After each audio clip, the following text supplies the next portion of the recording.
Hello friends, myself Patel Dixita, Ashwamik Vidyalay, Pardi. Friends, today we are discuss about Standard 8, Subject Science, Unit number 1, Crop Production and Management. In this unit, we are discuss about crop. Crop क्या होता है उसके बारे में हमने discuss किया था. Then we are discuss about types of crop.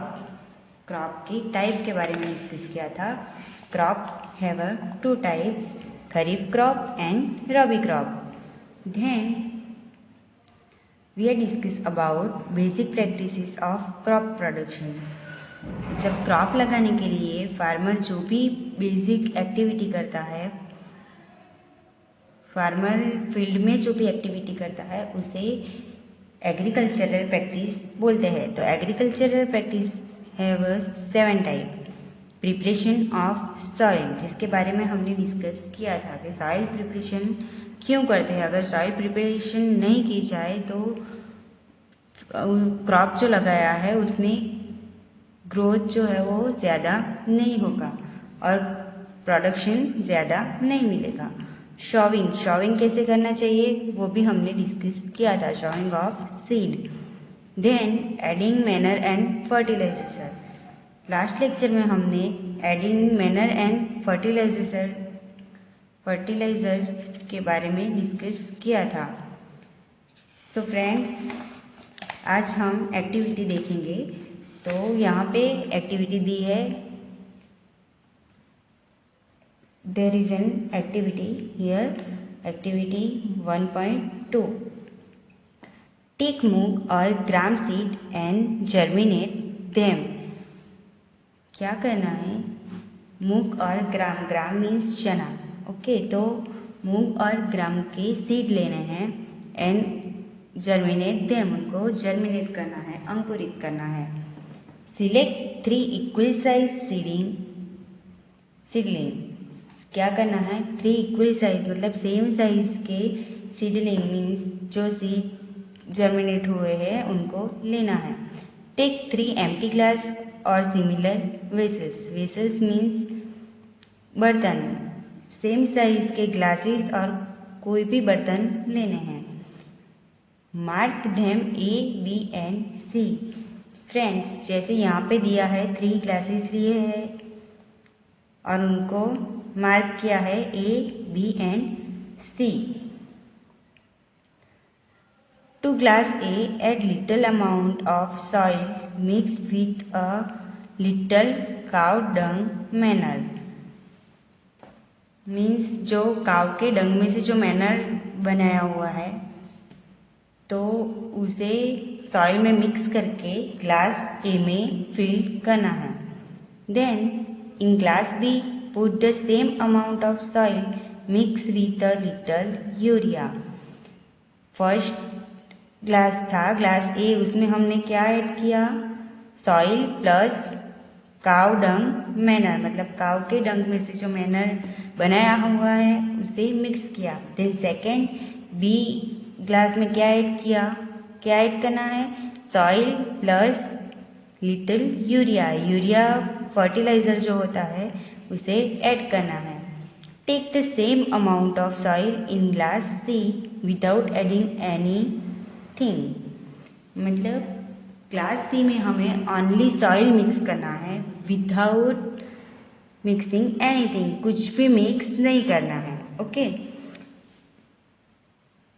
Now pour the same amount of water in each glass and plant the seedling in them. क्या करना है? सब में सेम अमाउंट का वाटर ऐड करना है. Keep them in a safe place and water them daily. उनको safe place पे रखना है एंड डेली उसमें क्या ऐड करना है? Water. After 7 to 10 days observe their growth. क्या करना है? 7 to 10 days तक उसका ऑब्जर्व करना है और after 7 to 10 days observe their growth. उनका ग्रोथ जो है वो ऑब्जर्व करना है. आप यहाँ पे फिगर में देख सकते हो. क्लास ए में प्लांट का कैसा ग्रोथ हुआ है, देन क्लास बी में कैसा ग्रोथ हुआ है और क्लास सी में कैसा ग्रोथ हुआ है। फ्रेंड्स, क्लास ए में हमने काउ डंग मैनर डाला था तो उसमें कैसा ग्रोथ हुआ है। क्लास सी में हमने only soil without adding anything, मतलब कुछ भी नहीं डाला था, ओनली सॉइल डाला था, तो सॉइल में ग्रोथ कैसा हुआ है और उसकी कंपैरिजन में जो काउ डंग मैनर डाला था उसमें कैसा ग्रोथ हुआ है। तो क्लास सी से ज़्यादा ग्रोथ हुआ है। एंड क्लास बी जिसमें हमने यूरिया डाला था उसमें सबसे ज़्यादा ग्रोथ हुआ है। सो फ्रेंड्स, आपको भी ये एक्टिविटी अपने घर पे करनी है और कैसा ग्रोथ होता है ऐड करने से, विदाउट एडिंग एनीथिंग, मतलब कुछ भी ऐड नहीं करो तो कैसा ग्रोथ होता है, यूरिया ऐड करो तो कैसा ग्रोथ होता है और काउ डंग मैनर ऐड करो तो कैसा ग्रोथ होता है, वो आपको देखना है। Now next, the plant in all the classes grow at the same pace. मतलब आपको देखना है कि प्लांट जो है ऑल क्लासेस, मतलब सब क्लास में जो प्लांट है वो सेम उनका ग्रोथ हुआ है।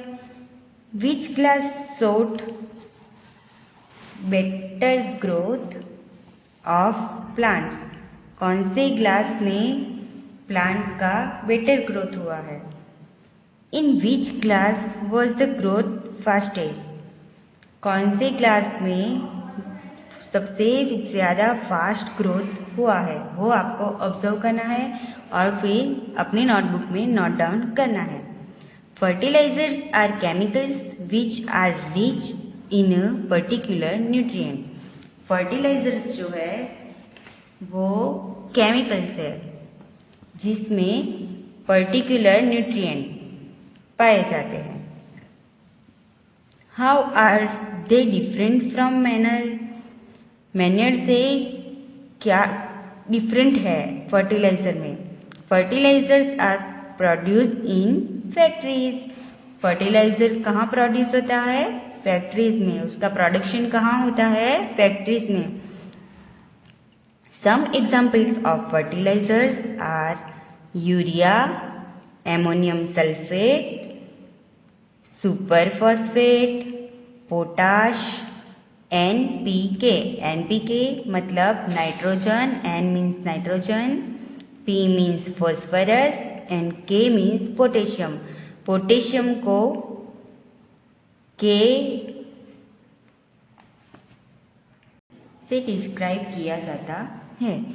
So the use of fertilisers has help farmers to get better yield of crops such as wheat, paddy, paddy means rice, okay, and maize, maize means मक्का जिसे बोलते हैं। तो the use of fertilizers has helped farmers to get better yield of crops। वो fertiliser कहाँ use होता है, तो farmers को बेटर यील्ड मतलब बेटर प्रोडक्शन के लिए, क्रॉप्स का जो प्रोडक्शन है वो बेटर लाने के लिए फर्टिलाइजर का यूज करते हैं।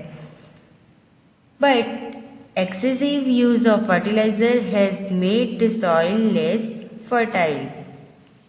मीन्स फर्टिलाइजर का ज़्यादा यूज करने से वो सॉइल जो है वो लेस फर्टाइल, मतलब उसका जो फर्टाइल जो है वो कम हो जाता है। Fertilisers have also become a source of water pollution।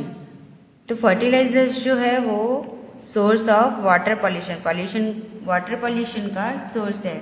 Pollution बहुत सारे होते हैं, like soil pollution, land pollution, air pollution, water pollution, okay.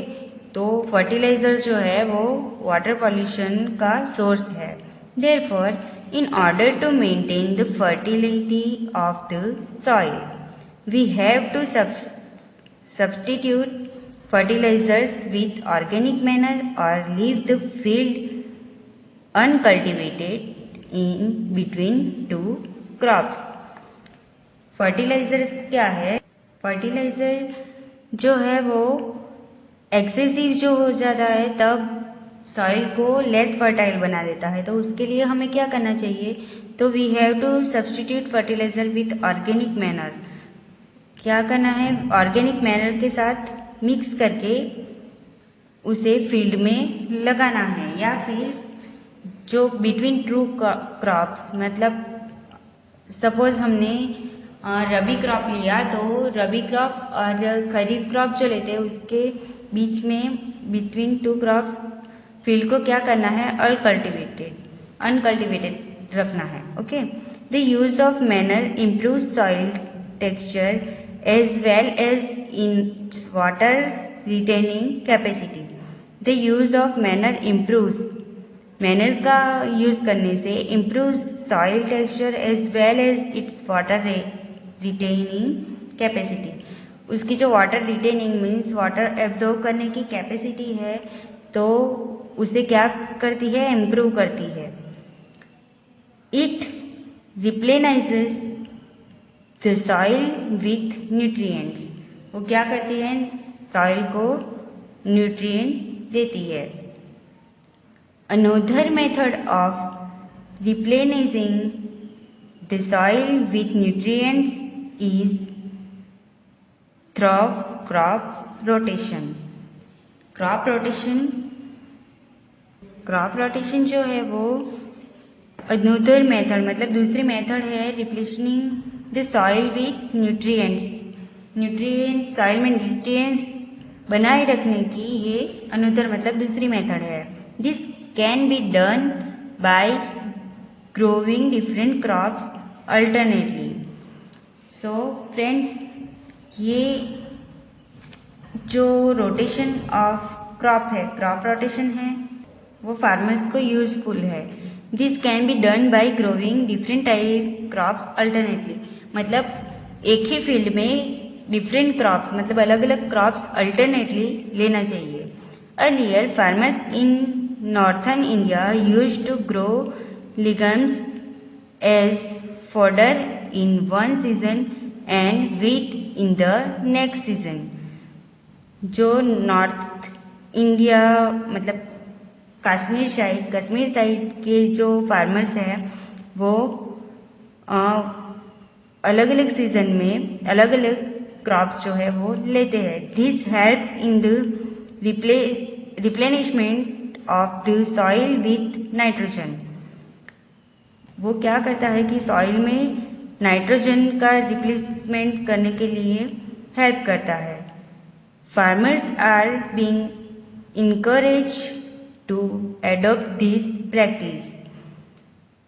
In the previous classes you have learn about rhizobium bacteria. आपने क्लास 7th में rhizobium bacteria के बारे में study किया है। These are present in the nodules of root of leguminous plant.